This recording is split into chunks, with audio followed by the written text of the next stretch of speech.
Well, joining me now is Anand Menon, Director of UK in a Changing Europe, who joins me live from Oxford. Well, Anand, I'm speculating that if this goes on, if this is the second really big wave of those crossing the Mediterranean, it may well be a rapidly changing Europe.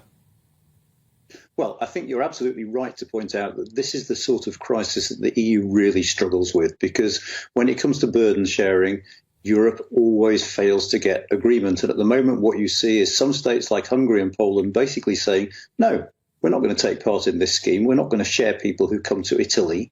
That's your problem, not our problem. So I think there's no doubt about it. The EU is going to face a really severe test if these numbers keep coming over to Lampedusa.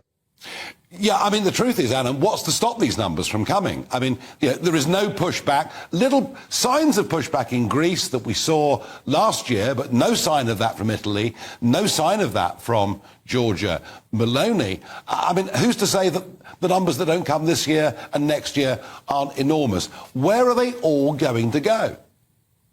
Well, I mean, I think it's unfair to say the EU hasn't done anything, because Meloni and von der Leyen were over in Tunisia a few weeks ago signing a deal with the Tunisian government to try and get their help in stopping people coming across. But it is a genuine problem. There are large numbers of people, many of whom would qualify under Italian international commitments to asylum seekers to stay. And Europe doesn't have a solution in sight. No, I don't think it does.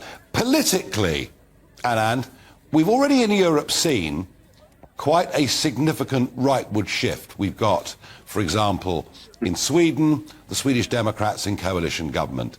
In Germany, we now have the AfD polling over 20% nationally and up in the high 20s, early 30s in parts of the former East Germany. Meloni, of course, is the Prime Minister of Italy, and Le Pen is now the bookie's favourite to become the next president of France.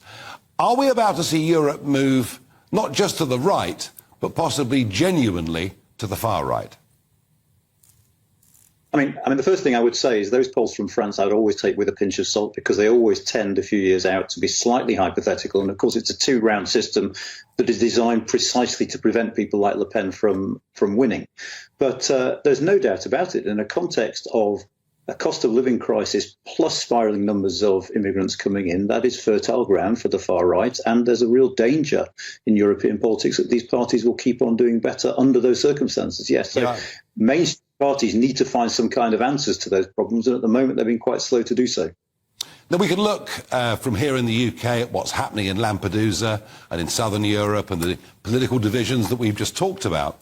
Because the truth of it is that virtually everybody that crosses the English Channel in an inflatable dinghy has first come across the Mediterranean. So what is happening at Lampedusa does have serious implications here too, doesn't it?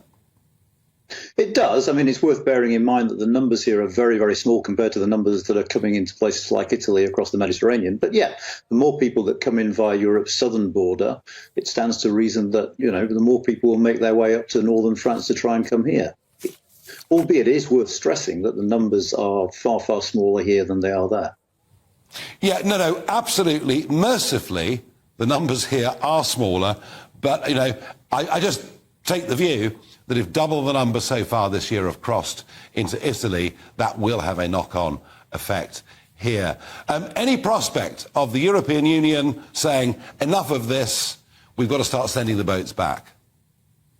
I think it's very, very unlikely, because the EU is bound by the same international conventions that we're bound by, under which people coming here have the right to have their asylum claims assessed, and people who qualify under those rules will be allowed to stay. I mean, one of the problems in a lot of European countries, including our own, is we're simply not processing people quickly enough. But an enormous backlog in processing, and that doesn't help the situation.